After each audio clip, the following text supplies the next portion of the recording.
জানো তো বাবা, প্রমীলা যেমন তার মাস্টারও ঠিক তেমনি। কেন রে মা? দুজনেই ছেলে মানুষ। প্রমীলা যেমন বোঝে না তার কখন কি দরকার, তার মাস্টারও সেই রকম। ছেলেটা বোধহয় একটু পাগল। পাগল নয়, উনি বোধহয় বড় লোকের ছেলে। বড় দিদি, এই দেখো মাস্টার মশাইকে এনেছি। বড় দিদি, তোমার জন্য আমি বড় কষ্টে।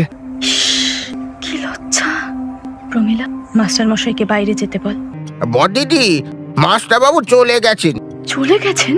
কোথায়? তা তো জানি না বড় দিদি। সুরেন গাড়ির ধাক্কা খেয়ে আহত হয়ে হাসপাতালে ভর্তি আছে এখন। তোমার নাম করে নাকি বড়দিদি বলে ডাকছিল। তুমি যাবে দেখতে? তুমি গিয়ে দেখে এসো বাবা, আমি যেতে পারবো না। তুমি বড় দিদি? আমি মাধবী। কোথায় যাচ্ছিলে? প্রমীলার শ্বশুর বাড়ি। এমন করে কি কুটুমের বাড়িতে যেতে আছে দিদি? সেদিনের কথা মনে পড়ে, তুমি আমাকে তাড়িয়ে দিয়েছিলে, আমি তাই এখন শোধ নিয়েছি। তোমাকেও তাড়িয়ে দিয়েছিল।